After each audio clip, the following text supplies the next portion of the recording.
Welcome to today's edition of the Rush 24/7 podcast. So the football team from the Air Force Academy is at the White House. There's a Rose Garden ceremony going on right now. How many players didn't show up? I haven't seen any news reports on players not showing up. I guess the Air Force Academy, I guess they're all there. Probably a safe bet. Greetings, ladies and gentlemen. Great to have you here. Rush Limbaugh behind the golden EIB microphone, heading down the way. 3 hours of broadcast excellence at 800-282-2882, and the email address lrushbo@eibnet.com. President Trump, a couple of tweets today. Let me read them to you. Tweet number one. The reason for the plan negotiated between the Republicans and Democrats is that we need 60 votes in the Senate, which are not there. He's talking about the budget deal. Well, how about going the route of reconciliation, which was designed for budget deals? Reconciliation means you only need 51. Or why not veto it? The 60 vote? Are we serious about this? Let's see. Sometime during Obama's term, we were told, well, we can't really do anything here without the Senate. Okay, here's the Senate. Well, we really can't do anything here without 60 votes in the Senate. Plus, we don't have the White House. Okay, here's the White House. Now we're back to we can't do anything because we don't have 60 votes. But we can. We can veto it, or we can blow up the filibuster here and say we're going to go budget reconciliation just like they got Obamacare passed. I mean, if we really wanted to do this, I heard Dr. Krauthammer. I didn't hear Dr. Krauthammer say it. I read that Dr. Krauthammer said last night on the Fox News All-Stars. Oh, by the way, if anybody wants to know what's going on at Fox, all you have to do is ask me. We'll get to that later. But bottom line is, Dr. Krauthammer said, well, man, they just got rolled. Trump, Ryan, McConnell, they just got rolled. With no intended disrespect for Dr. Krauthammer, they didn't get rolled. They're not dumb people. We really supposed to think here that Ryan and McConnell were outsmarted? That's not what happened here. And I'm not sure that this so-called fear of the government shutdown is the only thing that explains this. I think there's something much greater, much deeper behind all this, as I expressed yesterday. They didn't get rolled by anybody. Chuck Schumer didn't outsmart Mitch McConnell. And Nancy Pelosi sure as hell did not outsmart Paul Ryan. I don't care what you think of Ryan. He's not an idiot, folks. These people are not dumb. They're not sitting up there thinking, all we got to do is be nice to the Democrats and the media. And they don't think that. They know full well what they're doing here. And they have their reasons. The second Trump tweet, we either elect more Republican senators in 2018 or we change the rules now to 51%. Our country needs a good shutdown in September to fix this mess. If a shutdown is going to be good in September, why isn't it better now? Well, let me just explain to you. 2018 is next year. That means midterm elections. Now, we know that a government shutdown is going to be blamed on the Republicans no matter who, what, when, where, why. Do you want to give the media ammo going into 2018? The Republicans hate government. The Republicans hate you. The Republicans want you dead. The Republicans want your kids dead. The Republicans want you breathing dirty air, poisoned water, and all this stuff. A shutdown in September would actually be in October. Was that because that's I don't mean to pick hairs here, but the shutdown would be in October if it happens. But if it's good now, or good then, why not now? And if we're not going to have 60 votes in September, we're not going to have 60 votes in October, and we might not have 60 votes a year from now, depending on how the midterms go. At one time, it was theoretically possible the Senate could end up with 60 Republicans. That's it. That's the bad shape the Democrats actually are in electorally. And that hasn't changed. They are. But for crying out loud, as I said yesterday, if this is what happens when you vote Republican, then why vote Republican? Now they're saying today, no, there's some secret stuff in this that we smoked the Democrats on. And what they're saying is, my friends, that we got we didn't double. We got a significant increase in defense spending without having to also increase social spending. So Trump, he said in the Rose Garden earlier today before the Air Force Academy ceremony there, that they got rid of the parity rule, which for all intents and purposes says that if you're going to spend, say, $15 billion more on defense, which this budget does, then you have to also spend $15 billion on social program, welfare program, whatever. Apparently that didn't happen. The Democrats bit the dust on $15 billion of social spending they didn't get. But we did get $15 billion additional defense spending. Have you seen the latest headline on CNN? Well, let me get it exactly. I typed out here. Trump invites admitted killer to White House. What did they let John Wayne Gacy out? Who did he invite? No, it's Duterte, the maniac that runs the Philippines. Did you think it was Kim Jong-un? How about that headline? Trump invites admitted killer to White House. No, my only point here is, folks, that if we need 60, we're not going to have 60 votes the next go around here. Another thing that they're saying is, hey, look, Rush, this is actually a big deal. This is the first time. Ready for this? This is the first time a newly inaugurated president has had any impact on a current budget. What that means is that normally a president's inaugurated in January. The budget for the first calendar year of his term, or the first 9 months, is already done. So from January 21st all the way till October, when the new budget's done, the president has to deal with the previous Congress's budget and has nothing to say about it. What they're saying is that Trump has had a record-breaking, never-before-seen thing by having an impact on the budget in his first year. Well, that's because the government was out of money, because we haven't had budgets. We've had continuing resolutions, and those things expire.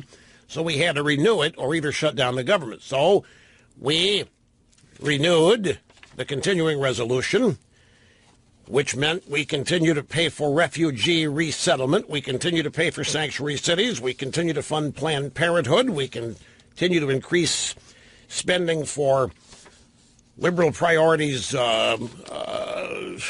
non-defense related issue. The EPA was saved from any budget cuts. We bailed out Puerto Rico's Medicaid program. $990 million increase for the Food for Peace program. I guess we cut Michelle Obama's garden. You hear about that? The Democrats are distressed. The Democrats upset over repeal of Michelle Obama's school lunch rules. And also, we're shutting down. No, we're not going to shut down the garden. I take it back.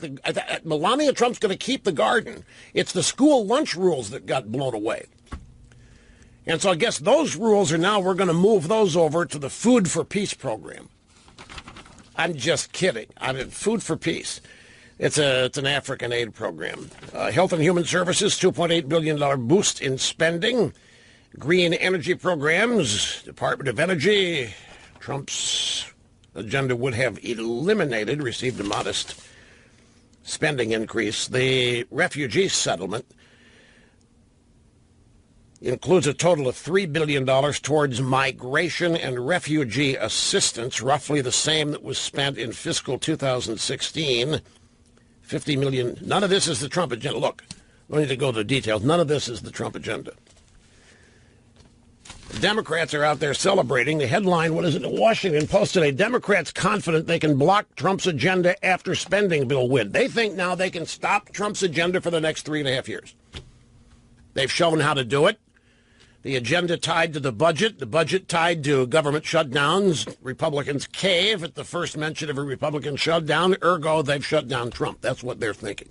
The losers of the 2016 election are celebrating.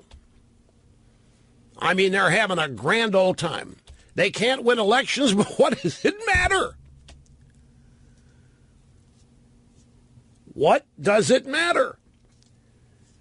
Audio soundbite, Dave Bratt, Republican from Virginia. He's a guy like Trump. He was elected in the Trump wave to show up there and replace the establishment, to drain the swamp, do certain things. He's not happy either. He was on Fox Business Network's After the Bell last night with the co-host Melissa Francis. And she said, give me your take on the budget deal, Congressman Bratt. I've got a mini list here. Congress deal funds sanctuary cities, Obamacare, EPA, Planned Parenthood, doesn't fund the wall. Rush Limbaugh was teeing up that thing about 2 o'clock on the ride up here, turned him on for a minute. And he's not a happy camper. He's like, where's the Trump agenda? He just won the presidency. The major Trump initiatives we're not paying attention to, and no money for the wall. And so, yeah, it's a head scratcher. The only good part is this only goes through September. I hate to say next time we'll do better because this is not good enough. Yeah. President Trump won a major victory on a fairly clear agenda, and it's not embedded in the budget. Dave Bratt, by the way, is the guy who took the seat of Eric Cantor. Remember that? Eric Cantor was number 2 in command in the House. He was Boehner? Behind Boehner. He had grand plans. Cantor was going to become the top dog at some point, and he lost in the primary to this guy, Dave Bratt. And the Republicans, I guess they got over it pretty quickly. Haven't made many modifications. Here's Paul Ryan this morning, a press conference to announce the victory in the budget deal. And after his press conference announcing the victory, a reporter said, Speaker Ryan, do you agree with the president's tweet this morning that the budget bill was passed? No, that's not right. Speaker Ryan, do you agree with the president's tweet this morning that the budget deal was passed to get 60 votes in the Senate? I don't know what the hell. Let me forget that. Do you agree that the country needs a good shutdown in September to fix this? And by the way, the graphic headlines all over cable news today, Trump advocates government shutdown in September. Anyway, here's how Ryan answered the question, do you feel the country needs a good shutdown to fix this mess? I feel very good about the wins that we got with the administration in this bill. Under the Obama rules, if you wanted to help the military, if you wanted a pay raise for the soldiers, if you wanted to buy new airplanes and new ships and more munitions, $1 for that, you had to have $1 domestic spending. We just broke that parity. That's the biggest victory we could have had. $25 billion year over year for our military to begin to rebuild our military without that kind of corresponding increase in domestic discretionary spending. So that, to me, is very important. But look at the other conservative wins we have in here. Our pro-life riders preserved. School choice advanced. We knew we needed a big down payment on border security. We knew that with a 5-month bill, the wall is really more about next year, and that fight's going to be this summer. There's a PR machine that the Democrats are pushing. I'd say don't look at the press releases, look at the bill. And when you look at the bill, there's a lot of good conservative wins here. Yeah, how many of you people are going to read it? How many are going to download the bill from a government website and pour over it and read it? Or how many are going to go to a PR website which summarizes the bill and read that? Where have we heard this before? You got to read the bill to find out how good it is. Now, Nancy Pelosi said that's right. So anyway, that's Paul Ryan, the Speaker of the House, and a recitation of the things in the budget deal that constitute a victory.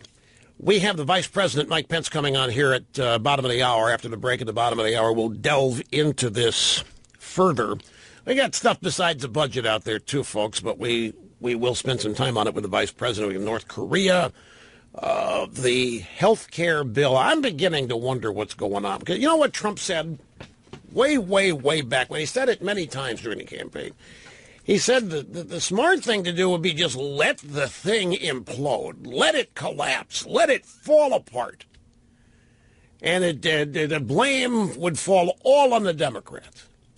He said that would be the smart political thing to do. Just let this thing be demonstrated for what it is, a total flop. And then when that happens, then we move in and we put it back together in a smart, right, correct way. What if that's really what's going on? And maybe all this rigmarole about trying to pass Obamacare repeal, replace is just a bunch of maneuvering. At the end of the day, nothing really changes. Well, I don't know. At any rate, there's that to talk about and other stuff, too. I mean, we're really loaded for beer. This is one of those days that I could probably use 4 hours. We'll be back after this. Don't go. And welcome back. Rush Limbaugh, executing assigned host duties flawlessly, zero mistakes. Here's some little treat, if you will, little hint of what's upcoming. Millennials. This is from the moneyish.com website. Millennials are going bald from too much stress. Have you heard this? How many of you have millennial children? Say they're right now between 20 and 35. How many of them are going bald? There's a lot of stress out there. My father, when my father was in college, when my father was the age, and all of his buddies, by the way, when he was the age that millennials are today, they were about ready to be hauled out of college. They were about ready to be put in uniforms.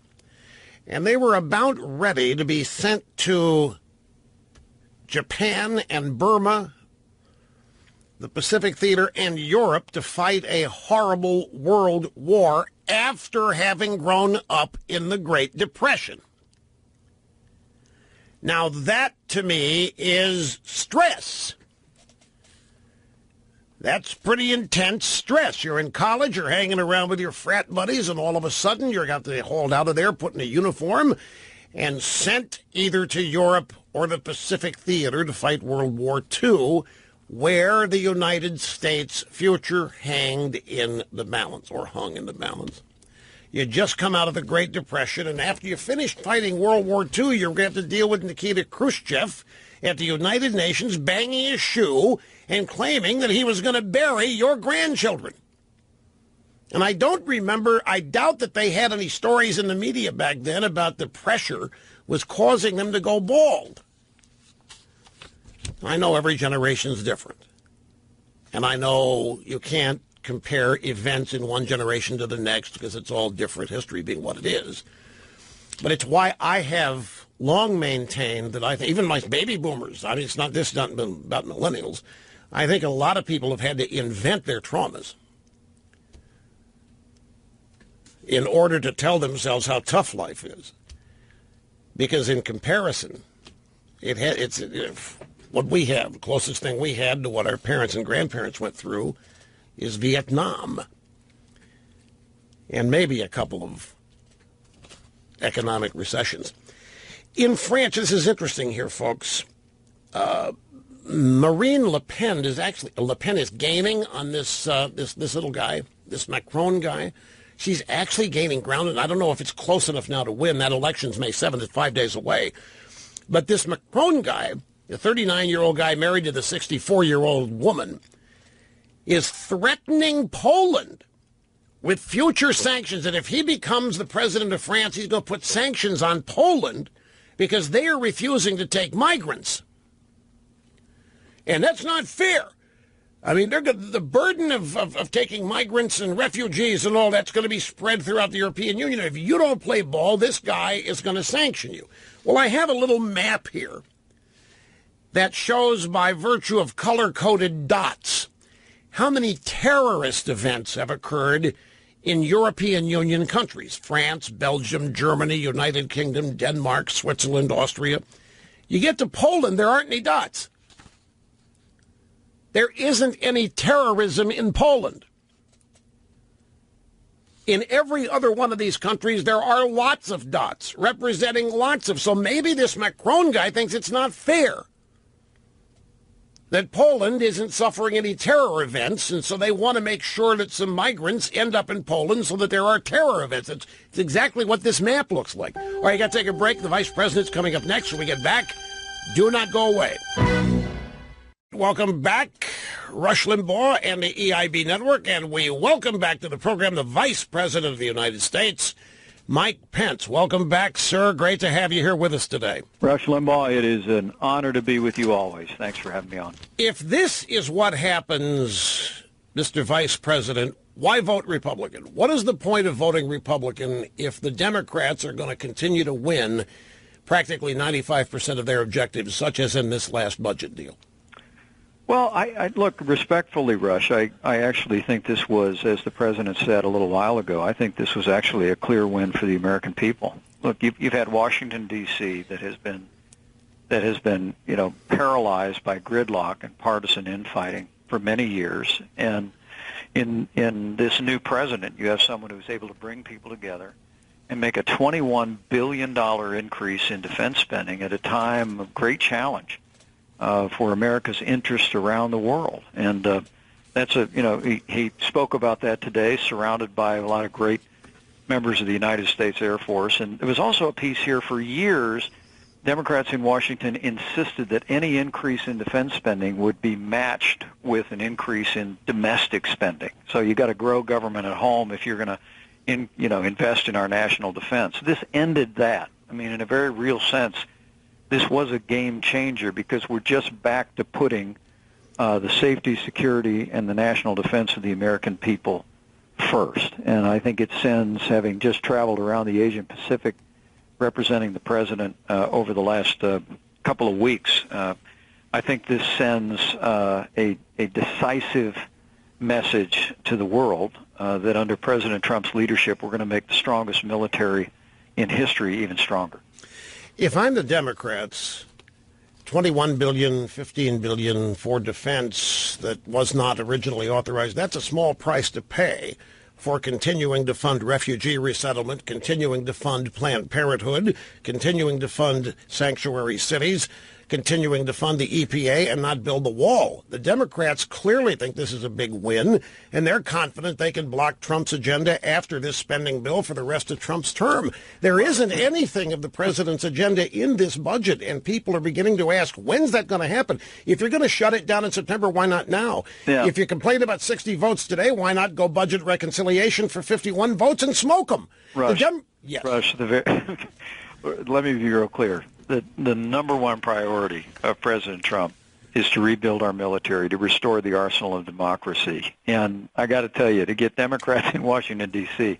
to agree to a $21 billion increase in a short-term budget bill. And, the president's calling for the largest increase in military spending since the Reagan administration in the upcoming budget, I think it's no small accomplishment. Also, this bill includes the largest increase in border security funding in 10 years, with enough, as the president said, to make a down payment on a border wall. We're replacing ineffective and failing fencing and wall with an unbreakable barrier. We're beginning to build the wall already, and look at the statistics, Rush.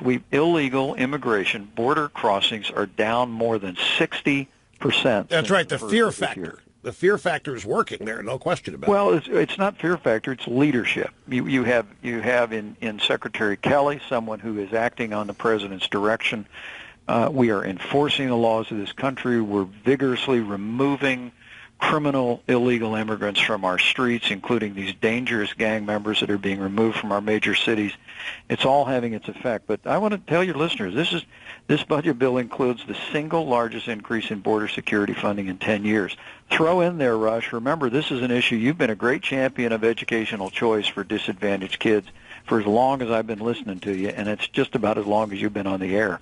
And President Trump insisted here in this bill and got that we're continuing the educational choice program here in our nation's capital, and we're going to continue to expand educational opportunities for some of our most vulnerable kids. So there's a lot in here. This is just a 5-month bill. This is a short-term bill that finishes out this year, but I think it demonstrates that in President Trump's leadership, the American people once again have a president who can bring together both parties, who can move the ball forward on the priorities of the American people. And when the next budget comes around next fall, you'll see even more President Trump's leadership and priorities reflect. Mr. Vice President, we've been told this for 15 years. We'll get them next time. After every continuing resolution, we bite the dust. We'll get them next time. We'll kick the can down. We'll get them next time. We got them this time. $21 billion in defense spending at a time. I got to tell you, I was out there visiting troops in South Korea. I was standing on the deck of the USS Reagan in the harbor in Japan. I mean, look. The president has made it clear his number one priority is national defense and national security. And to say in this very first budget bill, instead of getting gridlock, instead of getting a government shutdown, which Washington's been pretty good at for a while, we actually made progress, and we're making a significant investment. But why then is the president growing government at the same time? Why is the president now suggesting a budget shutdown in September, October? If it's no good now, why is it good then? You guys were sent there to drain the swamp. There's a clear Trump agenda that just isn't seeable. It's not visible in this budget, and some people are getting concerned that there's more concern for bipartisanship and crossing the aisle, working with Democrats, than there is in draining the swamp and actually peeling away all of the roughage that is preventing actually moving forward here on so many of these issues that affect people domestically. Yeah, but I think people look at the efforts of the last 100 days. I was with the president in Harrisburg, Pennsylvania, Saturday. It took him an hour just to outline the highlights of the last 100 days. I mean, he signed more bills into law than any president in the first 100 days since Harry Truman. He's 13 different bills rolling back an avalanche of regulation and red tape on businesses across this country. 500,000 jobs have been created since the first of the year. And you mentioned the Planned Parenthood issue. I know that's emerged. You know, the president recently signed a bill into law that ends the Obama-era regulation that blocks states from banning Planned Parenthood funding. Now states can ban Planned Parenthood funding like we tried to do in the state of Indiana. And, of course, the health care bill that we hope comes up soon actually defunds Planned Parenthood altogether while we repeal and replace Obamacare. So I did hear that. I heard that this president is fighting every single day to advance his agenda, and I couldn't be more proud to be standing shoulder to shoulder with him. Planned Parenthood repeal is in Obamacare. What's the repeal of Obamacare, new health care? What's the status? What is this? If it passes, what are we going to get? Well, what you're going to get is the beginning of the end of Obamacare and the beginning of a better health care system for the American people. This first bill. What is so hard about finding votes to get rid of something that's just destroying the healthcare system? Well, it's, the founders of this country created a system where it was hard for Congress to do things. It was also hard for Congress to undo things. And Obamacare has failed. You've described it more accurately than anybody else in the country. I mean, every promise of Obamacare has failed. They said, if you like your doctor, you can keep it. That was false. If you like your insurance, you can keep it. That was false. They said premiums would go down. Premiums have skyrocketed across the country. What this bill does is, first and foremost, it repeals the taxes and penalties that are at the core of Obamacare. We expand health savings accounts, which you've been a champion of for decades, giving people more choices in consumer-directed care. And then we block grant or provide great new flexibility in Medicaid back to the states. And the combination of all of this, I truly do believe, is the beginning of the end of Obamacare. And that'll take more executive action by Secretary Price. It's going to take another piece of bill to sweep the final vestiges of it away and to allow people to buy health insurance across state lines. But Congress has an opportunity right now to literally step back in the direction of a healthcare system that is based upon the choices of the American people, the ability to choose your doctor, choose your health insurance, and a step away from the government-mandated insurance and disastrous results of Obamacare. So we're still looking at essentially like a phase 2 and a phase 3, because I know that one of the plans is for the Secretary, Tom Price, to be able to wield the identical power that what's-her-face had from the Obama administration, that the power in Obamacare is really vested in the Secretary of Health and Human Services. And there's a great deal of latitude, and I'll tell you, Secretary Price is already about that now. We are working diligently around the clock at Health and Human Services to be poised to work with states to give all new flexibility. Yanking a bunch of Obama things out of there that Sebelius put in. Well, I mean, the simple fact is that the power that was vested in the Secretary of Health and Human Services to implement Obamacare can also be used to unleash the power of a free market. Right. We'll if you don't, we'll have to do one more bill, Rush, to sweep away the remaining vestiges and the president's vision to let people buy health insurance across state lines. But this is an enormously important first step toward taking the American people back to a health care system that's based on freedom of choice, freedom to choose your doctor, the free market principles that you and I know will increase quality and reduce the cost of health care in America. I know we're up to your time limit here, but I got to ask you if you have time about Kim Jong-un, North Korea. You were just there. The president has expressed a willingness to meet with him under right conditions. What is the real threat posed by this guy? What are we prepared to do about it?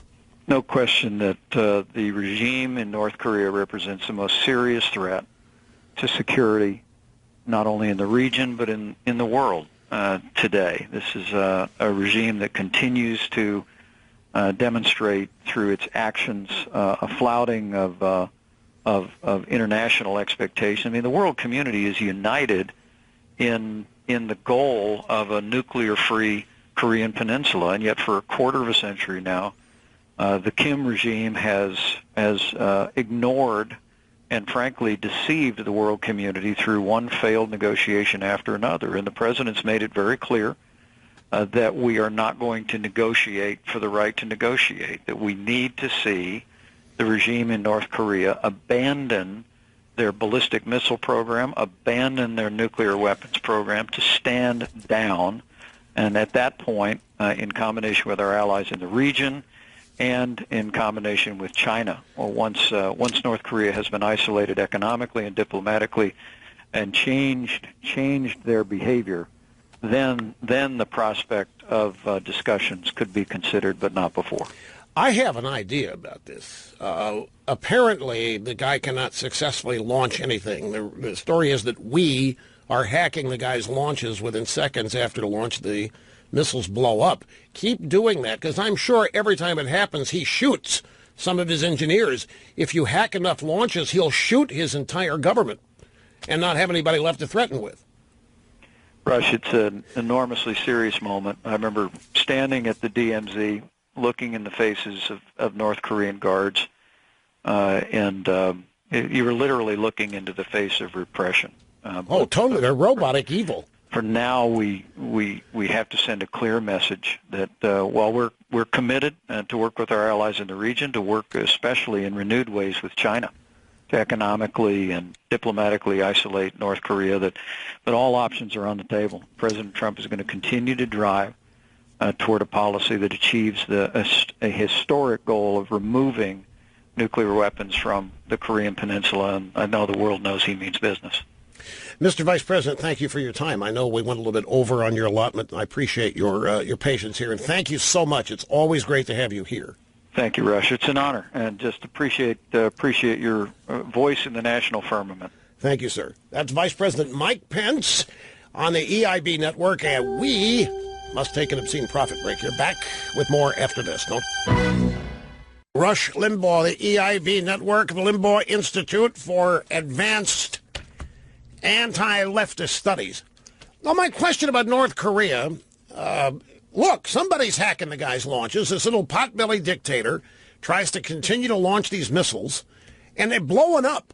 Literally, folks, within seconds of launch, they are exploding. Now, what do you think happens?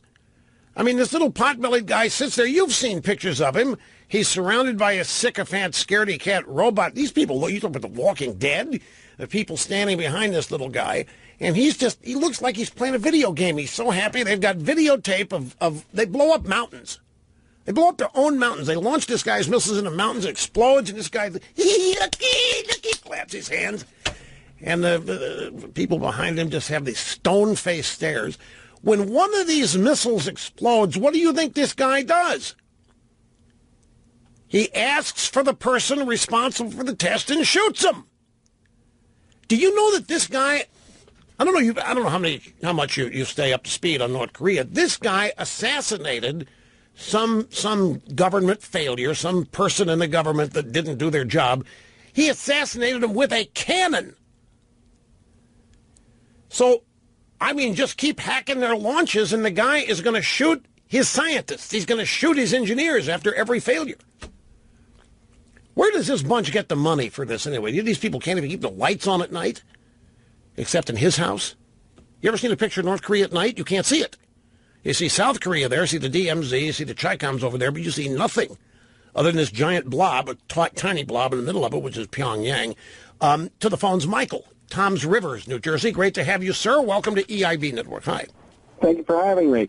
I'm flabbergasted, and I'm a Trump voter because you tried to put a dent in the armor of Mike Pence, and he stuck to the talking points on this budget like it was scripted on his part. You couldn't make a dent in it. I didn't vote for Trump for what their this budget that they passed. You mean the military spending increase, the arsenal of democracy increase? You're not. That's not why you voted for Trump. You voted for the dream. No, I voted for jobs. I voted for the wall being built. I voted for that. That was my main concern. You voted for enforcing the law. You voted for the rule. You voted for draining the swamp and getting rid. You voted for beating Democrats. Thank you. That is exactly what I voted for. And that's what did not happen here. Putting them in a ditch. Exactly. It's not happening. And it didn't happen here, and that's why you're ticked off. I understand it. Is there any way that we can get rid of Paul Ryan? You know? Let me tell you something. It wouldn't matter. Whoever replaced Ryan's going to be answering to the same people. You better find a way to get rid of the Chamber of Commerce and then get rid of the donors and close down K Street. And that would be the answer to your problem. If you could become Paul Ryan's #1 donor, then he would do what you want him to do. We'll be back. And it is the fastest 3 hours in media. We have a break coming up at the top of the hour. But as I said, there's lots of stuff. Democrats continue to do postmortems on why they lost. And they continue to, well, at least by stories I've said, they don't understand it. They're not yet telling themselves the truth about why they lost. It is a silver lining. I will explain plus continue after this.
The views expressed by the host on this program, documented to be almost always right 99.8% of the time.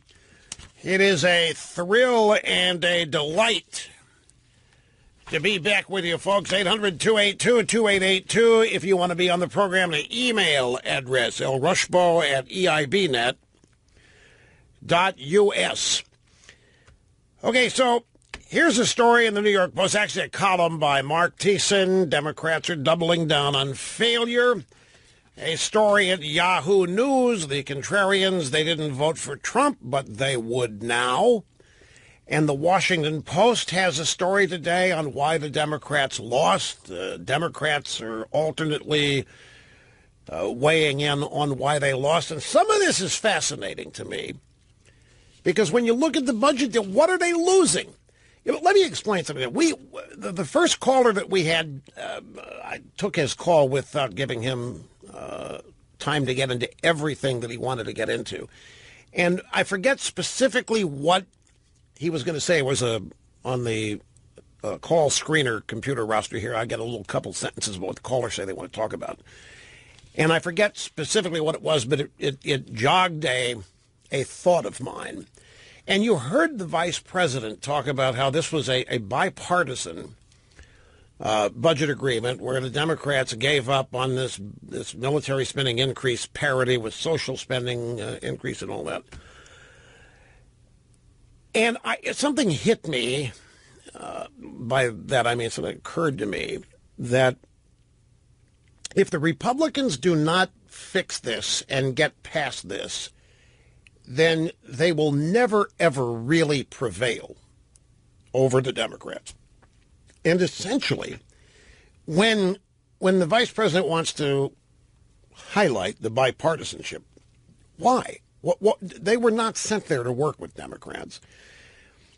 They were sent there to beat Democrats. They were sent there to drain the swamp of Democrats, to restore the rule of law, to create a booming economy.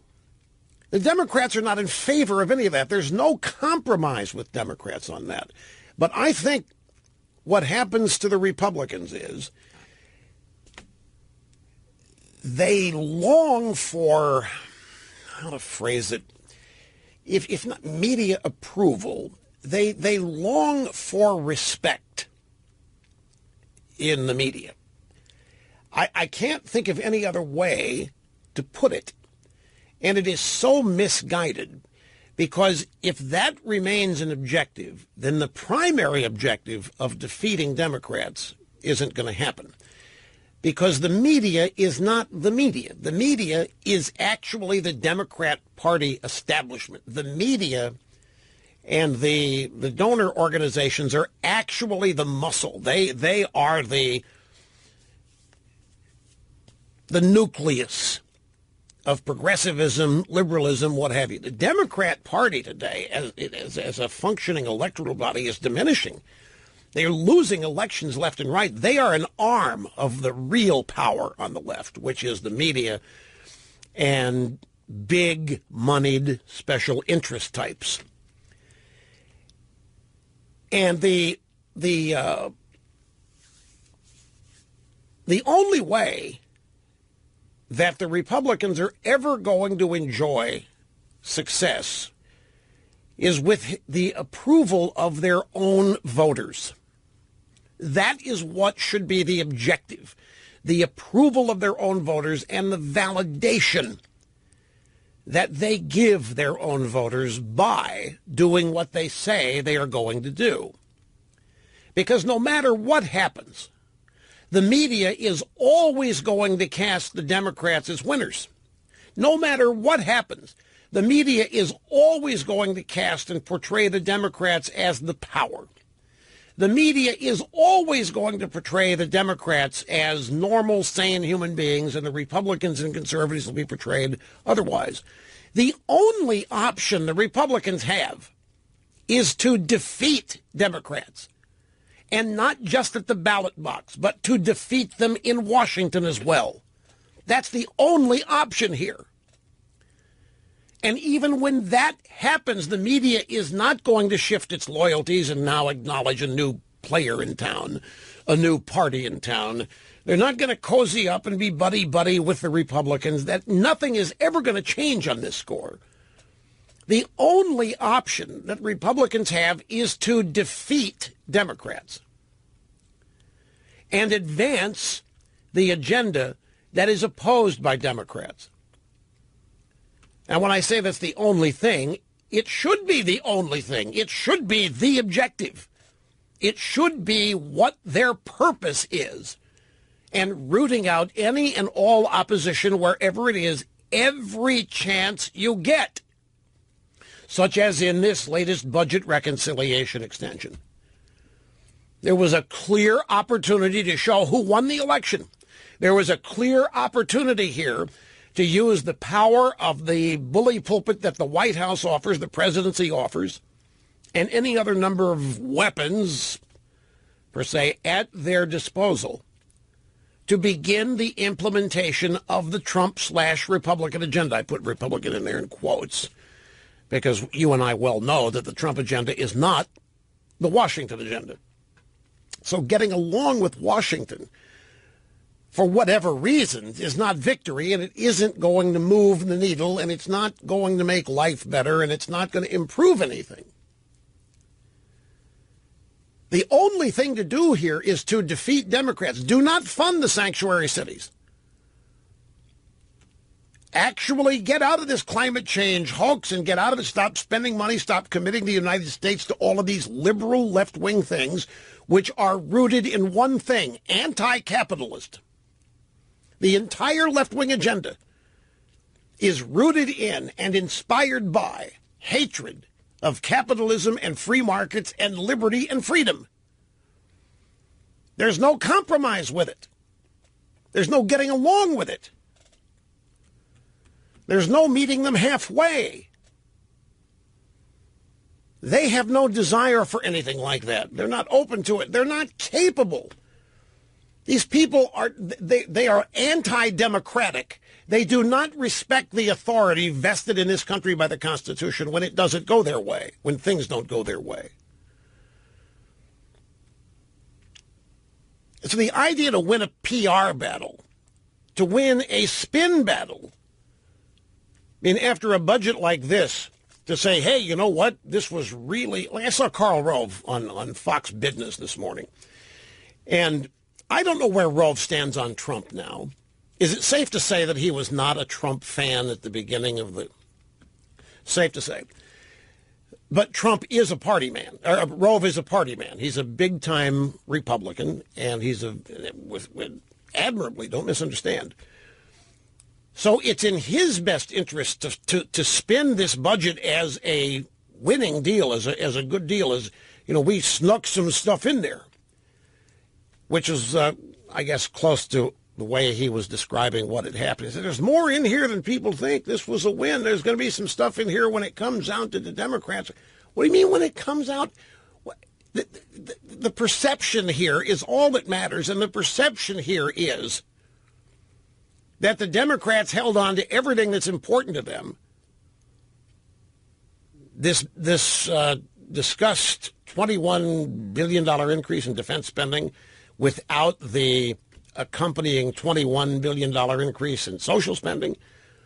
They had to dig that out and tell us that certainly is not something that yells itself off the page. Nobody's going to notice that.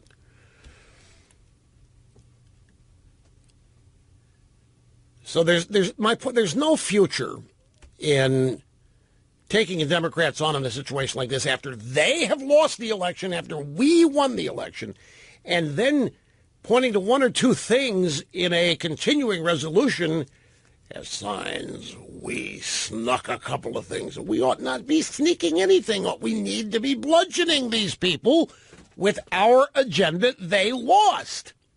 Yes, Mr. Limbaugh, but we still don't have 60. So use budget reconciliation. I'm just going on the president's tweets today where he complained about that. Well, hell, veto it then. Or use the budget reconciliation, get rid of the 60 votes, or use the shutdown. I'm not one of these people who thinks the shutdown hurts Republicans. It may in the media, but it's never shown to hurt them with elections. The biggest government shutdown, the biggest negative brouhaha ever regarding a government shutdown was 1995. That was the school lunch cut shutdown. Remember where Republicans were going to starve kids with cuts to the school lunch program. It was a totally made-up thing. And the government did shut down. They shut the government down, and Larry King Live had some sleigh ride concessionaire from Jellystone Park on every night talking about how tough it was to get by because the Republicans had shut down the government, so there was no money to pay for his sleigh ride concession. And then we got heart-tugging stories about how federal employees were going to miss Thanksgiving because they weren't going to get their turkeys free this year because of the government shutdown. And we just a never-ending,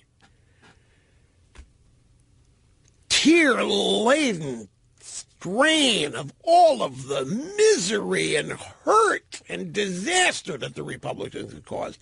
And you know what happened in the next midterm election? The Republicans gained seats. They didn't lose anything. And it was a presidential year in 1996. The budget shutdown did not have any electoral damage, but it did have PR damage. It did have spin damage. After it was over, the Republicans had to watch themselves be portrayed as Scrooges and starvers of children and what have you. But when it came time to vote, that's not how people saw them. My only point here is there's only one option for Republicans if they're going to continue to win elections here, and that is to literally defeat the Democrats. It ought not be that hard. The Democrats lost the election. I know, the media, this or that, but at some point, can't the lesson be learned? And you look past it. Now, this gets us to the introspection going on in the Democrat Party about why they lost. They have yet, in every story on this, every book that I've read about it, there isn't a single Democrat I've seen that gets anywhere near the truth about why they lost. Get this, the Washington Post. If I were the Democrats, this is why this budget deal is even more painful for me than it was a couple of days ago. The Washington Post reports on focus groups that the Democrats have conducted to try to figure out why they lost the election. Now, one of the stories we had yesterday, the Democrats think that they failed to turn out their base for Hillary, or that Hillary failed to turn out the Obama base voter. A lot of people voted for Obama in 2008 and in 2012 that did not vote for Hillary in 2016. So in the story yesterday, these people were wringing their hands about why. Oh, my God, why what did Hillary do wrong? And the answer is clear.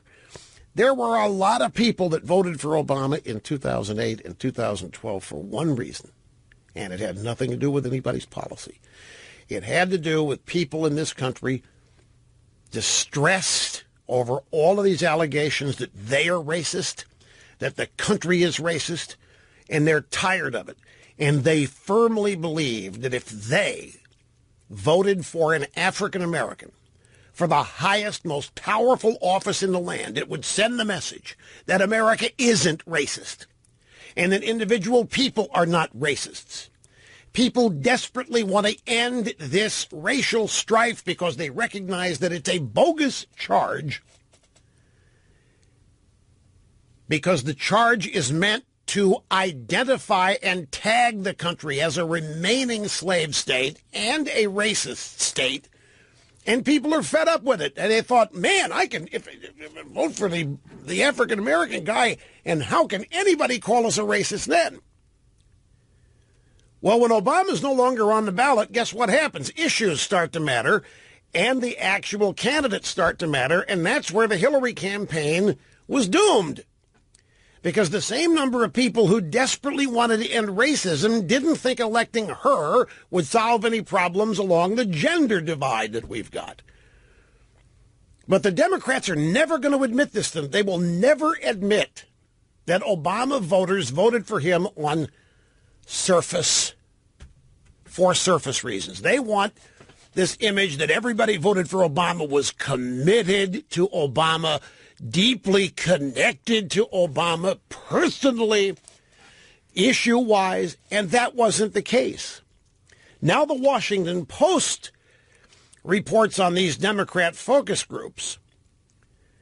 And this survey reveals that the Democrats have got more trouble than just losing the people that voted for Obama because he was black so they could end racism. A large percentage of the Obama voters who abandoned Hillary and voted for Trump. Are you ready for this? Democrat focus groups, a big number, said they abandoned the Democrats for Trump because Democrat economic policies favor the wealthy. Twice as many people as said that about Trump. In other words, double the number of people who thought Trump was for the rich thought Democrat. This has got to be one of the biggest shocks. The Democrats are the party of the little guy. The Democrats are the party of the downtrodden, the homeless, the hungry, the thirsty, the starving. And now a focus group has shown them that they have become the party of the rich? In one group, Obama-Trump voters were asked what Democrats stand for today. Answers were the 1%, the status quo. They're for the party, themselves and the party. One woman was asked whether the Democrat Party is for people like her. She said no. You realize how many Democrats are upset that Obama's out there getting $60 million for a book and $400,000 for a speech? You'd be surprised. There are Democrats literally outraged. I think he's now engaging in phoniness. Or maybe he was phony. Now we're getting the real Obama. He's making deals with Wall Street. He's accepting book money from New York publishers and speech money from Wall Street banks. And Obama made all of his voters think he hated them right along with Democrat voters. And now he's cozying up to them. He's buying houses where these people live. He's partying with them. He's going to deserted islands with them. And now he's accepting $400,000 to do speeches for them. There is really, you're not seeing a whole lot of this, although the New York Times is actually writing about this, in the sense that Obama is flaunting all of this, and it's a major shock for Obama voters and Democrats in general. David in Charlotte, North Carolina. Welcome, sir, to the Rush Limbaugh program. How are you doing? I'm doing great, Rush, and this is such an extreme honor to talk to you today, the almighty Rushmeister. Thank you for taking my call. Thank you, sir. This is my first time ever getting through, and I'm just gotten a great education over the past 8-10 years I've been listening, and gotten to the point where I'm just so fed up with the media, I don't listen to it anymore. Good for you. Papers, I don't watch the news.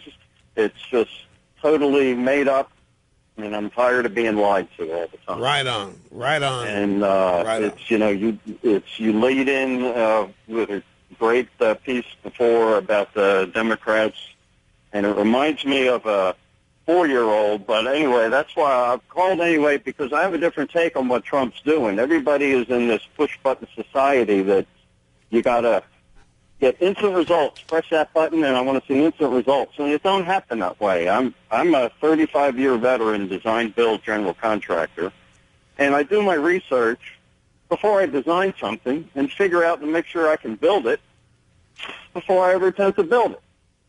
And Trump's doing his research. I mean, my goodness, I applaud him for all the people he's brought in to have meetings with. He's using the best and the top brains in the business world that he can gather. And he's still gathering information. Okay, look, I've got a break coming up. His way through everything. David, can you hang on? I've got a specific question I want to ask your opinion of. I've got to take a little short break here to about an hour. Can you hang on? Absolutely. Thank you very much. This is David in Charlotte. We'll be back right after this. Before we get back to David, our construction ace in North Carolina, I have to tell you, folks, all these people wondering why Hillary Clinton lost. I'm watching it. There's some forum that CNN's carrying. Fox just joined it. The Women's International Women. She's being interviewed by Christiane Amanpour of CNN, and it is the most painful and hilarious thing to watch simultaneously. I know Cookie is rolling on it. I don't even know how to describe this, although I'm going to try. I know there's nobody can do a better job of me telling you what is happening here. But we'll get to that in just a minute. Here's David back in Charlotte, North Carolina. Now, he's in construction, and his point here is that Trump works on a completely different timeline, different strategies, different way of doing things than conventional Washington, and that he's taking much more time to size things up before jumping in with dramatic change, because he's got to do the site survey, got to make sure all the plans are right before he starts executing and implementing anything. Is that pretty much a good summation of your point? Well, it is absolutely. You know, even when you look back at some of the Celebrity Apprentice, when you had the two different teams on, usually the team that won was the one that did a little bit of market research before, so they knew what the hell they were doing. It just makes all the difference in the world when you understand, and then you can move forward because you know all the steps that you got to go through, and it makes it a lot easier. And, you know, of course, we got these little baby whiners out there. The Democrats and the media remind me of a couple of 4-year-old twins that's come crying home and screaming and tattletaling. Right. And you got as adults, which I equate the Republicans to, they're just now getting a grip on this, and it's a cycle that's got to be broken and changed because it's been so monopolized for such a long time. Okay, so essentially, we're too impatient. We're a button-push society. We grab our phone, we hit a button, something happens. We expect this kind of thing, and Trump is not that. He's patient. He sizes things up. So I got them. Now, here's a building doesn't get put up overnight. No, I understand. You know, it takes time. Hey, believe me. I know full well that when you build anything, add a year to what they tell you. When you hire a lawyer. I give my clients a real good representation of how long it takes me to do stuff. Well, then good for you. Good for you. And that comes from experience, but then you also got this thing called the creep. You know, where the job grows, but they think you've also got done in the same amount of time. Right. But then there's the money pit aspect to it, too. Well, yeah, but again, if I do my market research, you know, I go under the house, I look to check to see if pipes running through walls and stuff. I go in the attic, I do the same thing. I try to minimize the surprises, you know, and it makes my job so smoother. That's why I've been in business for so long. I appreciate that. I have friends that say they're going to remodel a house, and it's a pretty sizable remodel, and I say, when's it going to be done? They say 6 months. I said, nope, 18. What do you mean 18? It's just the way it is. You just better be prepared to budget 18 months and the money for it, no matter what. It's just the way it goes. Because once it's in a halfway built state, you can't tell them, stop, screw you, I'm moving in. You have to let them finish. And this is something I think Trump knows, too. But here's the question. I want to get your take on this. I really do, because of your perspective. Sure. So you've sized Trump up as, obviously, and I have too, he's different from what anything Washington's experienced with or seen. He's got his own style based on a lifetime of successful ways of doing things. Mm-hmm. He's listed, he's got an agenda that he's associated with now. I could go through the top 10 things if I wanted to. He's going to reclaim jobs, grow the economy. We're going to build a wall. We're going to enforce the law. We're going to do all that. Now, the first opportunity to do it, he passes. He doesn't do anything, like in his last budget. But in the middle of it, he goes to make a speech at a rally in Pennsylvania last Saturday night, and it sounded like a campaign speech. It sounded, I'm going to do this, I'm going to do this. It sounded almost like a Trump version of the Limbaugh theorem. It was almost given from the perspective, here's what I'm going to do when I'm elected, except he's been elected. So how do you, knowing Trump operates the way he does, how do you juxtapose, or how do you associate, how do you deal with Trump, a stem winder, in Pennsylvania on Saturday, telling all these things that we're going to do. We're going to build the wall. We're going to stop sanctuary cities, whatever it is. And then in the real world, none of it is happening yet. How do you deal with it? Well, again, it's this push-button society. I can deal with it because I understand stuff takes time, and nothing gets implemented overnight. And so he's going to still make this stuff happen. And he's learning the ropes. He's learning how to deal with the whole Washington system. And no, he's not supposed to be doing that. He's not supposed to be learning how they do it. He's supposed to be redefining how it's done, not learning how. And he's getting his education to redefine how he needs to deal with it. He's really going to approach it. I'm not backing down from my support. I think he's going to get these things accomplished, and he has my full support. I mean, I think he's going to get the health care bill taken care of. I mean, everybody's got to have it, and it just needs to be a more equitable situation that we can afford. My goodness, I'm hitting 60 here shortly, and I can't believe how much I have to pay. It's unbelievable. So this stuff's going to happen. I have full confidence he's going to make it happen. And as much as we got to wake up the Democrats to the fact that, let's join the ship. Let's try to make some things work and quit frustrating the American people so we can move forward. We've got so much more things to work on and do and make better. Well, yeah, precisely. But well, shot by Watt on this. I don't need to keep asking the same questions over and over here.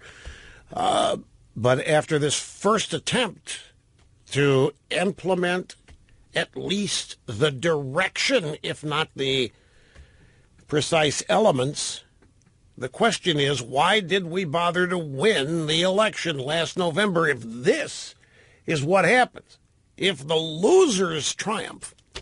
But I'm glad to hear you're patient, and I'm glad. I don't misunderstand. I'm not even arguing with you. I appreciate your perspective on this, David. I really do, and I know a lot of people appreciate your take on this, given that you're from the same world, so to speak, that Trump is. He is, in all ways, an outsider. There's no question about it. And I hope that one thing you said is not really accurate, that he's sizing up, figuring out how this system works, because that's not what drain the swamp means, unless you're sizing it up to figure out how to explode it. And I can see that might be underway as well. But we have to be patient. There's nothing else really to do here but be patient. But the next elections are coming up in 2018. It's a golden opportunity. And the Democrats are not. This is the thing. There's nothing happening. Their voters are ticked at them. They're losing support. Their voters are angry, and it's getting angrier. It's actually kind of an interesting juxtaposition here. They're losing everywhere, except they're winning when it comes to the agenda of Washington, D.C. But again, it's not just the Democrats that are enforcing the agenda of Washington. It's the establishment total. Again, David, thanks much. Now Hillary. I know Cookie is rolling some sound on this. Let me see if I can describe this. First off, it's a breakout performance. It's Hillary's first real sit-down since the election. And it is an interview that's being conducted by Christiane Amanpour at some organization of women caring about women, women looking out for women, women focusing on women. I can't remember the title of it, and it's not on the screen right now, so I'm vamping until they get off of this headshot of Hillary and get back to the two-shot of Christiane Amanpour and Hillary, because that's where the title of this thing. But that'll happen in a minute. Hillary was being asked, Women for Women International. Women for Women International. And I'm telling you, if you watch this thing, you won't have any questions about why she lost. When I happen to be tuning in, this during the break at the bottom of the hour, Christiane Amanpour was asking her what can we expect for women in the world and women working together for women and women. I mean, every other word in the question was women. So Hillary answered Well, I really appreciate being here. Women for Women International. This is a really important group. You know what they do, Christian? No, what do they do? Women for Women International, they go into the worst places on the planet. They go into pre-disaster, post-disaster, and they work hard for women. They look out for women, and it's really dangerous work they're doing for women. I said, what is this? It's obviously a group that's devoted to segregation. Women and women only doing this or that. It's predicated on the fact that women are being forever discriminated against and given the short end of the stick. And these women are gathered there while Hillary gives them a pep talk on how they can overcome this. She then got a question about how she feels about the cuts in staff at the State Department. There aren't any powerful women there. And what does this mean for the Obama agenda, for the legacy? What does it mean for women in the future? And it just mindless, meaningless stuff that you notice as important. All this surface stuff, gender, all these other things that are important to liberals that are irrelevant when you get down to nuts and bolts of things. I mean, they talk about how they are tolerant and open and unified. They're not. They're the biggest segregators in our culture. Segregate people by group, by color of their skin, sexual orientation, gender, you name it. But it's just rambling nothingness that we're getting from Mrs. Clinton here. Misogyny played a role in her defeat. Yes, so much bias against women. It's painful to watch. It's painful and funny. You'll see, because I'm sure we're going to have some sound bites from this, just a few. Back to the phones, we go to Colleen, Thousand Oaks, California. And the one thing, Colleen, hang on just a second. The one thing about this Hillary appearance, if I had to put an umbrella, everything about it is we are all victims. Women are victims of whatever. She just said she's a victim of Putin. Putin was out to interfere and hurt her. And she was a victim of misogyny. And that's what this entire seminar is all women are victims.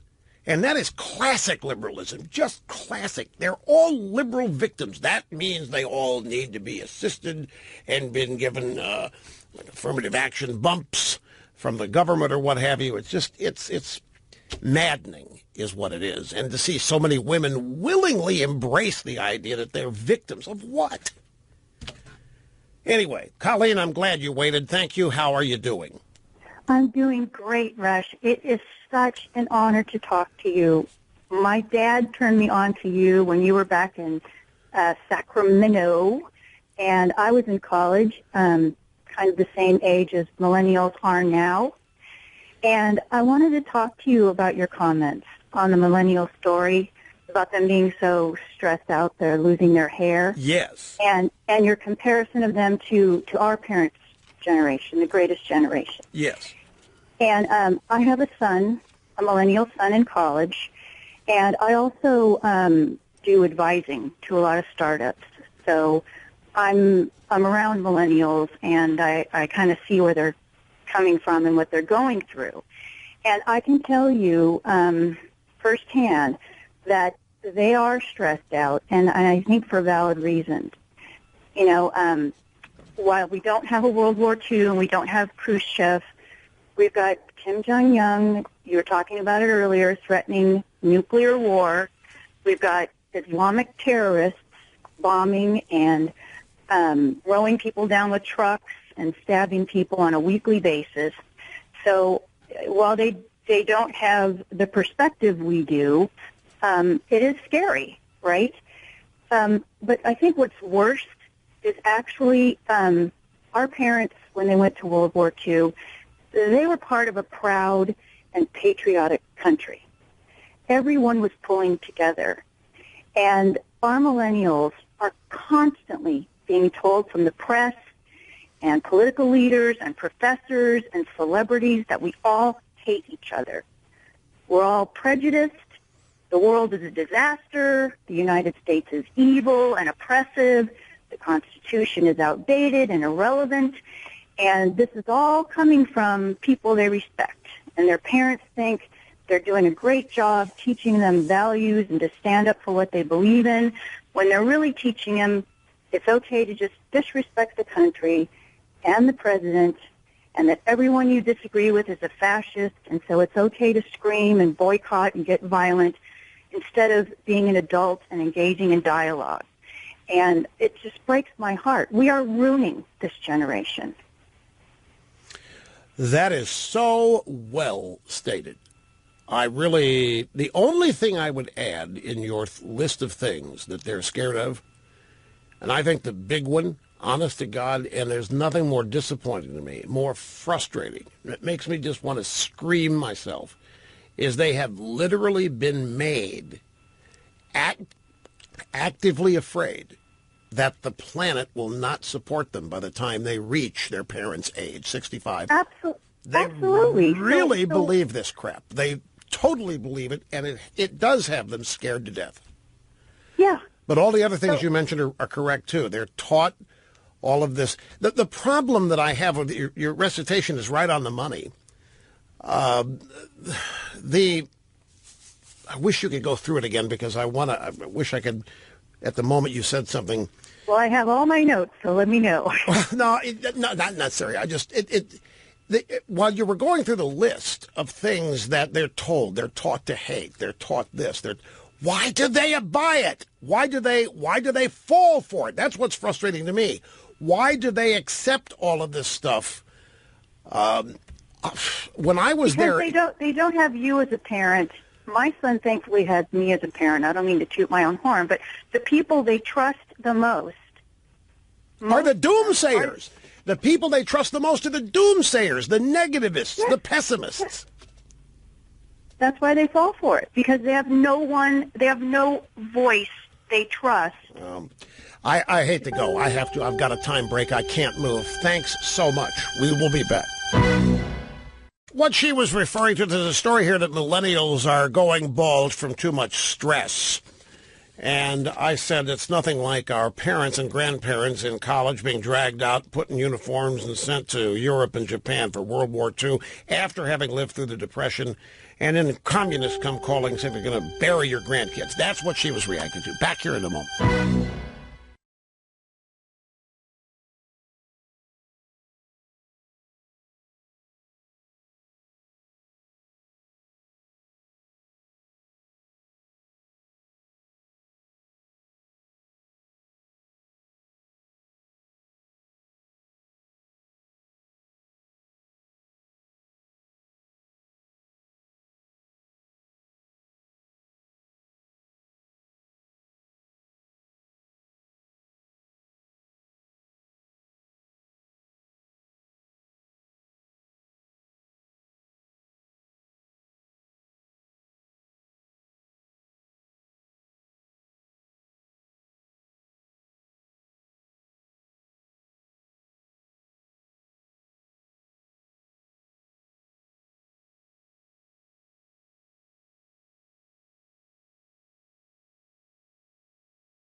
You know, the last caller, Colleen, really had a brilliant point. The idea that millennials today are just surrounded by, they're barraged in their entertainment. I mean, the movies they watch, the books they read, they're all dystopian.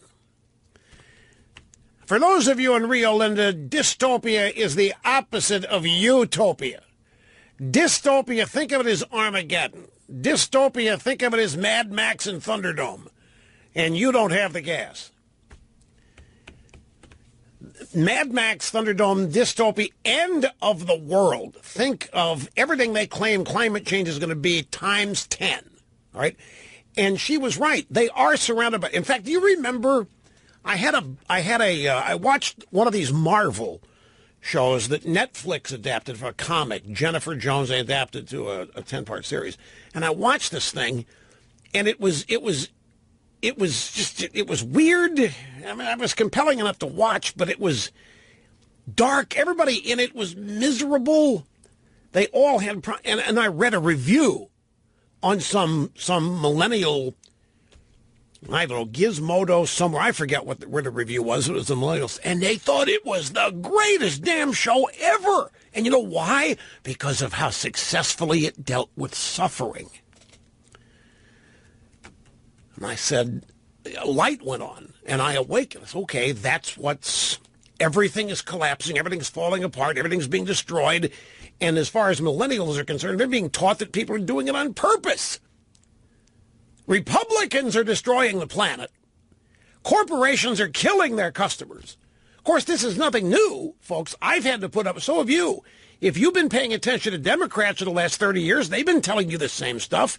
It really isn't anything new. When you get down to it, what's different about it is that our teachers weren't this way.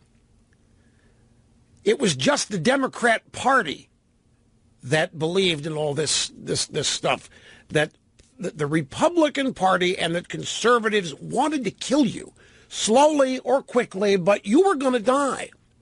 They were going to kill the planet. They were going to poison the water and the air, all of these things. Their corporations didn't care about preserving anything. And then books came out like the population bomb was there's not going to be enough food for people, or we're going to resort to cannibalism. I grew up with all that garbage, but it didn't convert me at any point. I thought Ehrlich then and today was full of it. When I was working in 1972, job in Pittsburgh, and the program director made all of us read the damn book because there was supposedly something to learn in it. And after I read it, was supposed to help us, explain Donny Osmond records better, I guess. I don't know. And after I read the book, I went to the guy and said, what's the value here? Don't you not understand what we're facing? We're facing the end of our civilization. This planet will not be able to support any more people we have. I said, this is bogus. I'm 22. I got fired some months later, but I said, this is. So my point is, I've never been co-opted by this stuff. They were saying parents were good, family was good. Plus, I've never been a follower. I've never been, fortunately, one of the best things I think that's ever happened to me. I don't know if I did it or if it happened, but I have never succumbed to peer pressure as a motivator or as a desire. And I'm still not. But boy, I think peer pressure is about pressure, particularly for young people to want to fit in, to want to be popular, to be hip, cool, whatever it is. It's immense in terms of self-esteem. And don't you find it interesting that all of these young kids that have been taught self-esteem don't have any? They've all been raised to think they're special and they're fine and that whatever they do is wonderful, and they don't. Well, they eventually confront reality and they find out that nobody thinks they're special. The other people didn't get the memo, and it's a really cold wake-up call. But the review of that TV show, the suffering and how well it was portrayed, it was an eye-opener for me. And I began, and then a friend of mine recommended a book. A TV producer, friend of mine, recommended a book.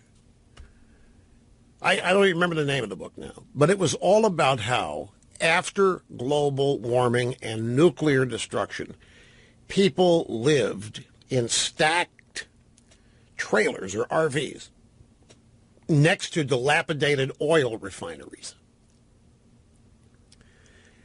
And the hero or the unifying force was somebody on the internet, some nameless, faceless force or power on the internet.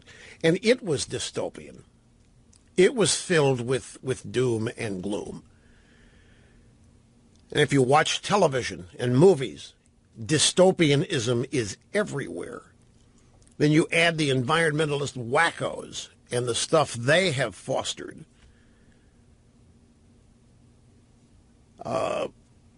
The only element of American history that is glorious is the fight for civil rights. The rest of it, yuck. This country sucks.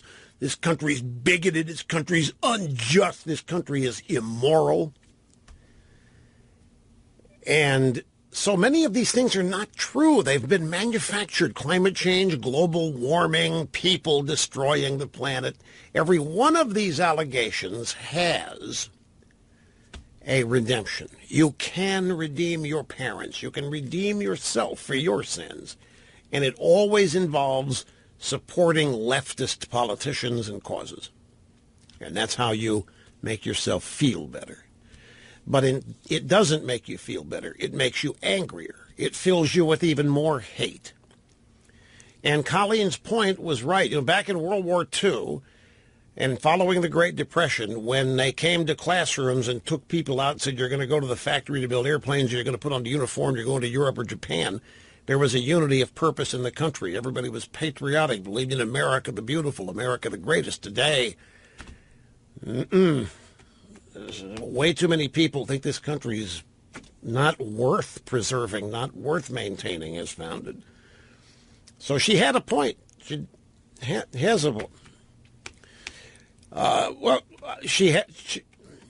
She has a point when she talks about the fact that people today are surrounded with pessimism and ugliness. Back then, World War II, the difference there too, though, that really was a fight for America's survival. There was no two ways about it. That really was a fight for U.S. survival, both in Europe and Japan, the Japanese Pacific. But all this stuff today is made up, exaggerated, but it's shocking how much of it is literally believed.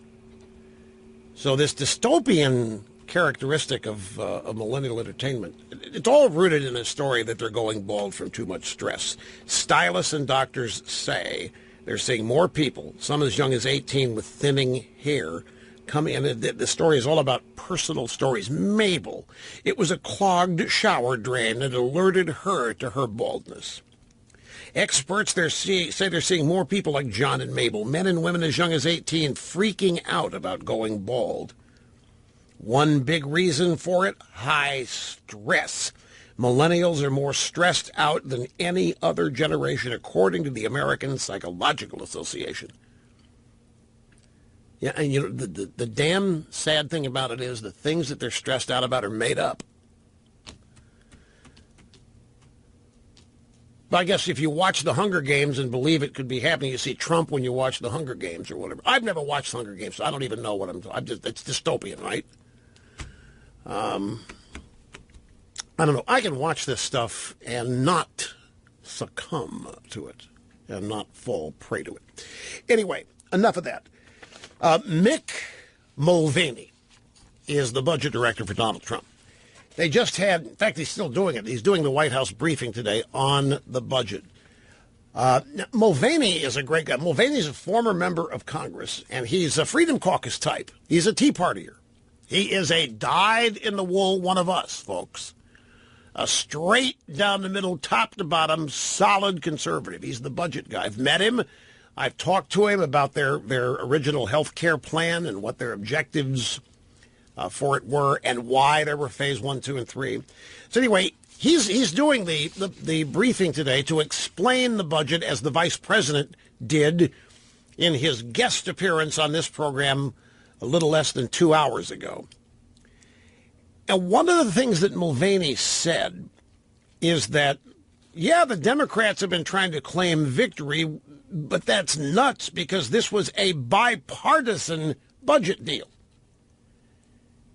And Mulvaney said the American people are the winners here. The Democrats didn't win, and there's no partisan victory in this budget, he says. He pointed out the $21 billion additional spending on the military for less than $5 billion in non-military spending. Parity ended. How many of you even knew that existed? Well, you're a wonk, Sturtley. Sturtley's hand shot up. This is a holdover from the sequester days. And basically, if the military got an additional dollar in spending, then some social program over here had to get the same dollar.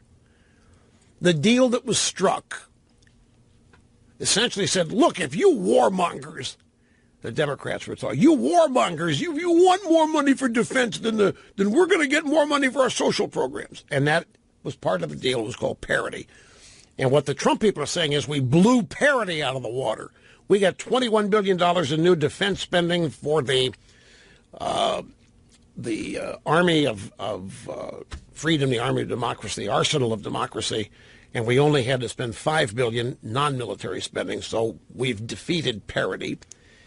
He said that this is the largest allocation for border security in 10 years. Even though there's no wall, there's additional, and this is true, the Democrats did agree to more spending on border security.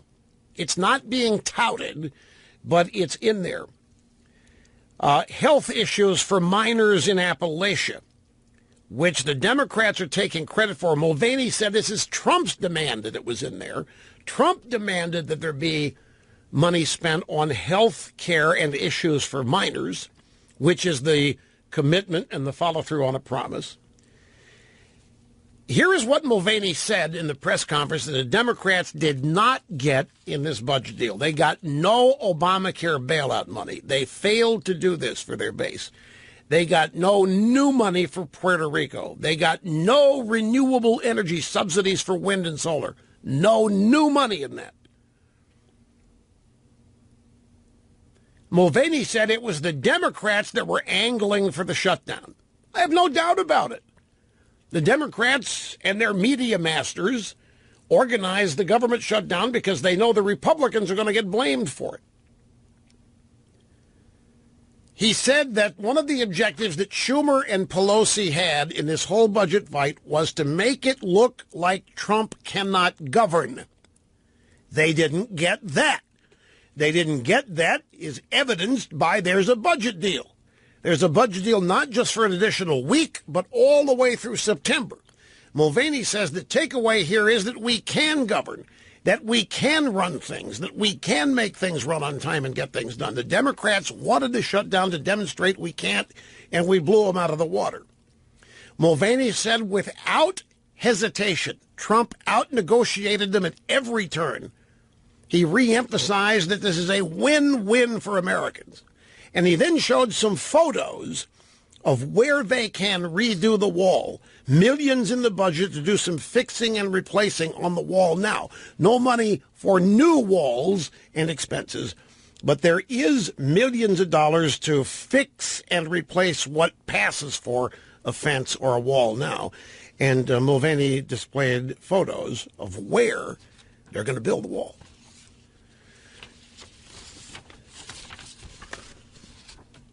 He said that Trump is frustrated because Trump negotiated in good faith with the Democrats, and then they went out and trashed him after the deal had been made. He said Trump is frustrated. He negotiated in good faith with Schumer and these gangs, and then the Democrats, when it was over, went out and trashed him. The bite of the apple that they got in this budget is just a way to move things along faster with the Trump agenda. Mulvaney said, look, this isn't our budget. This is the previous Congress's budget because it was a CR. It was going to expire. We can't redo a whole budget. We have to come up with an extension. Trump out-negotiated his people and is the first president to ever get some of his agenda items in a budget that was not his. A world record. Only dictators have done this. Well, you get the point. The reason for this is that when a new president is inaugurated, the budget for the remaining year, 9 months, the first 9 months of his term, is done. It's been negotiated the previous September and October. Well, that didn't happen last year. A series of continuing resolutions, and this one we were under was expiring, so they had to extend it until September. That gave Trump an opportunity to begin the implementation of his agenda in this budget. It's the first time that a new president in his first year has ever been able to impact the nation's budget that was written before he came to office. That's a big deal. But the point of it is that that fact gives them a foot in the budget door that's going to further their ability to implement Trump's agenda in continuing years. And he said that none of this would have happened if Obama had signed a continuing resolution last October. They wouldn't have had a chance for any of this input if Obama had signed it, but he didn't because the Democrats have not wanted to operate with a full-year budget because they've been able to increase spending multiple times a year this way. So at the end of the day, Mulvaney said that they're very pleased to have been able to get some of this moving way in advance of what they thought they would. They thought their first budget and the opportunity to implement any of their agenda would not happen until September. And they think they've got a great head start on this. So that's a summation of the briefing with Mulvaney today. That's the White House Take. We will be back. Don't go away. Somebody just accused me of being a tease. They said I was going to tell you what's going on at Fox News, and I haven't done so yet. Show's not over yet either. And I didn't say I was going to tell you today. Lindsey Graham, by the way, Democrats cleaned our clock on the spending bill. This is a CNN appearance. And there's an immigration group that has rescinded its endorsement of Trump for failure to follow through on campaign promises and agenda items. So there's some waves out there that they're going to have to deal with in the White House. Here's Denise in Chino Hills, California. Welcome. Great to have you. Hi, Rush. Hi. So I have a way for Trump to fund the border wall, and that is for him to go find a couple pallets of cash, like Obama did with their Iran deal, and send it in the middle of the night to the contractors who win the job. Well, Obama, those were unmarked bills that Obama got somewhere, and you're right, he put them on pallets and flew them over there to Iran in secret flights to pay a ransom for the return of American hostages, I think, something like that, right? Yes, they always seem to be able to find money for what they want to do. Right. Well, that's a very clever way of getting some snark in here about Obama, which we always appreciated. Mulvaney, by the way, folks, he showed pictures here of the wall they're already building. And you can see through the wall. It's not a solid wall, the pictures he showed. And he said the reason is so that our guys can see what the bad guys are doing on the other side of the wall. But he maintained it was a win-win, that nobody got smoked in this deal, and everything's good, everything's okay, calm down. Back with more in a moment. Try to man a legend, a way of life. Now look at this. I just got an email here. You know, you were just talking about peer pressure and how you don't react to it. I think you're lying. I saw the Met Gala last night, and I didn't see you on the red carpet. You say you're too famous all the time to do this, and you're such a big star, but I never see you in any of it. This is exactly my point. If I found myself at the Met Gala on a red carpet, I would think somebody had me in prison and released me, and the condition I got out was I had to go do that. That is exactly my point. I have no hunger, thirst, desire for any of that kind of thing. Zilch, zero, nada. But I'm telling you, people in that world measure. This is exactly what I mean when I talk about the media makes you, they can break you.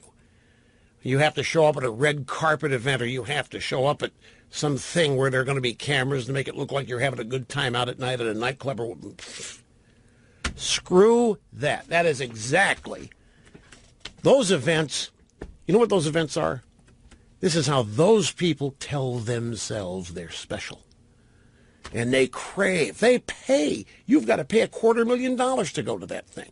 And yet they make it look like everybody's invited by Anna Wintour, but it's a charitable thing. And there are people standing in line to pay that money. Many of them pay more than that to get in. Plastic, banana, good time rock and rollers in many instances. Tony, Mount Vernon, New York. Great to have you, sir. How are you doing? Yeah, Rush, I have never called before, but after hearing Spence, I am red-hot angry because what I've heard is just a politician. That's all I've heard. And it was all political blah blah. And every question that you asked him, he just kept on going back to what we got, the $21 billion, and for the military. He did not answer one of your questions. It's like, well, why don't you shut down the government now? Because they're going to be shut down in September, and he did not answer your question. Okay, so what that says to me, that nothing is going to happen, Rush. Okay, because they become part of the system. Well, okay, that's it. There's not going to be any. Let me tell you, there's not going to be any health care. There's not going to be any wall. There's not going to be any tax bill. And they just keep on coming up with the Republicans, and now Pence and Trump keep on coming up with of why we can't do something instead of why we can do something.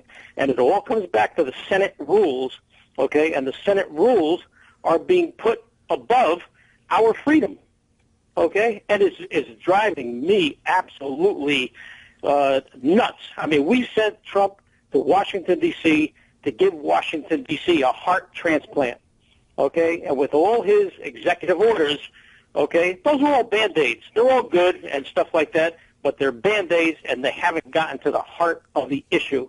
And that's why we send them to Washington, D.C., and the people are still being put last, okay? And I'm just over-the-top angry, okay, when you had Pence on there, I'm telling you.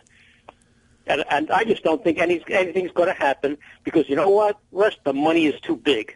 The money is too big, and the Republicans are getting too much money put in their pockets, okay, by the lobbyists, by K Street, and they don't want to see any changes. Don't tell me it's so difficult to change all this stuff. I was a businessman for 25 years. I was a teacher, and you want to change things, you go in and you change them, okay, and fundamentally. And you say, well, we can't do this. We can't do this because this is what the rules say. So you know what? Change the rules. Okay? But you're putting the freedom of the American people, okay? Do what the Democrats would do. Subject to the rules. Do what the Democrats do. Whatever it takes to win. If you're going to change the rules, change the rules. You're going to do the nuke option, you do the nuke option. You're going to shut down the government, blame the other party, do it. Why aren't they doing it? Why aren't they doing it? And that's what you asked Pence. And he just kept on going back, okay, how much of a winner it was, okay, with the $21 billion. It's not a win, okay? It's not a win, okay? Because you're just kowtowing, okay, to the Democrats. You're giving them the power. Okay, let me ask you a quick over again. Hold it a minute. Let me ask you a quick question. Trump ran on a specific, often repeated list of things. The essence of this means that Trump ran on a campaign of serious, constantly articulated issues. That has deep meaning. This was not a personality campaign. Trump didn't. I listened to every speech, Rush. Trump did not win because he made Hillary out to be a buffoon. That's what she tried to do to him. He won because of specific things. Do you think he has forgotten that, or doesn't remember, doesn't know it? How are you? No, he knows it all. He's not a stupid man. Right. Okay, what I see of this, okay, is that hate to say it, but as far as I'm concerned, he's a sellout. He doesn't really. Oh, come on! It's too soon to say that.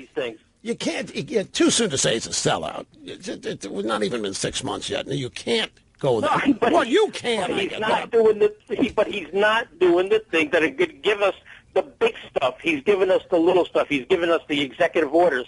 Okay, we're not getting the big, like I said. Well, I addressed this yesterday. Look, a heart transplant. I addressed this yesterday. I'll address it again today.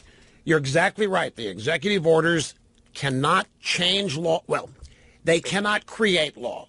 Executive orders cannot make. We don't have a dictatorship or a kingship here. Executive orders cannot substitute for legislation, and there isn't any legislation. Where does it come from? Who writes the legislation? In last year before, where does it come from?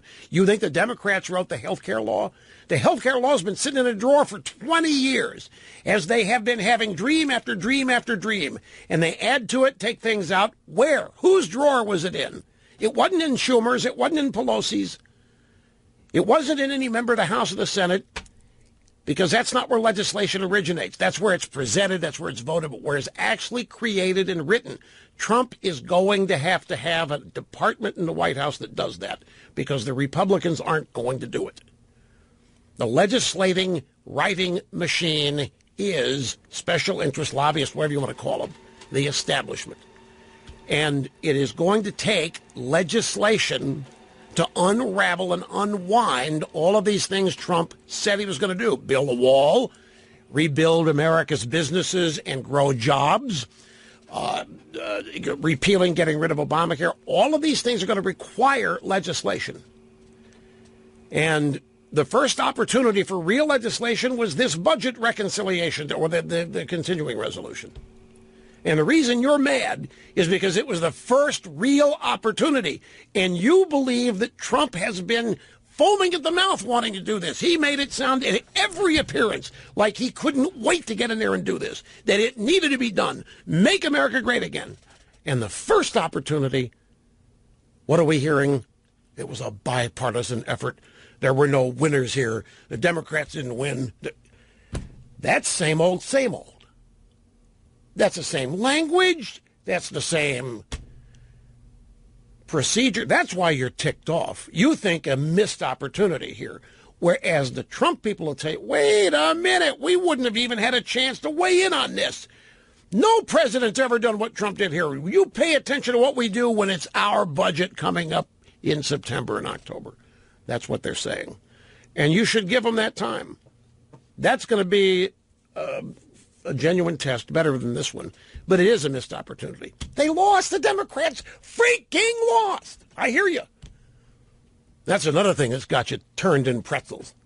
The losers continue to be able to strut around up there, like a bunch of braggadocious oafs. I get the frustration. I totally do. Anyway, I've taken a break here, folks. Hillary or what's wrong with Fox? What do you want to hear? Well, okay. Really? Hillary? You don't... Yeah, the drive-bys are all ticked off. They're mad that after Mulvaney finished the briefing on the budget that everybody left. Spicer left, didn't do a briefing, didn't answer questions about Trump's call of Putin, didn't answer a question what Trump thinks of Colbert, which I'm not even going to mention. I refuse to give that any attention whatsoever. And if don't even, it's just despicable, sick stuff. What's wrong with Fox? We got to delay the Hillary stuff to tomorrow. And I do want to get into some of it because it's funny, it's instructive. I realize she's the last person a lot of people want to hear from, but trust me, I can make anything boring worthwhile. Vanity Fair writer Sarah Ellison was on CNBC Squawk Box today, and they were talking about all the things going on at Fox. O'Reilly's gone, and Megyn Kelly's gone, and Roger Ailes and all this, and what does it mean? And the question was, there's some people out there saying the Murdoch sons are secretly embarrassed by Fox News, and they would like to transform it and maybe change the political leaning of Fox. Is that true? I think that they do have an idea of what they want the place to be, but they're not stupid enough to want to change the market position of what their father created with Roger Ailes. And so I think they're stuck a little bit. They want to have a culture change. Yes, they are, I've heard, they are sort of embarrassed by some of what is on Fox News. They certainly don't have the same kind of relationship that their father did with the talent at Fox News, but they also want the profits. Look, this gets close. This is one of these areas where I have quite a bit of knowledge, and it's a shame. But folks, it really does boil down to the fact that a younger generation of Murdochs is coming up, and they're not conservative, and their friends chide them and laugh at them. Their wives, work for the Clinton Global Initiative or some other thing. And it's just it's an embarrassment. But yet over here it's 25% of the profits, the entire 21st Century Fox. So they're trying to gradually transform it and trying to keep it content-wise so that it's still something you can't get anywhere else. But it's a precarious situation there for a lot of people. Well, another exciting excursion of broadcast excellence in the can here, folks. You can relive it, re-experience it, re-digest it at rushlimbaugh.com anytime. And we'll be back here tomorrow. See you then.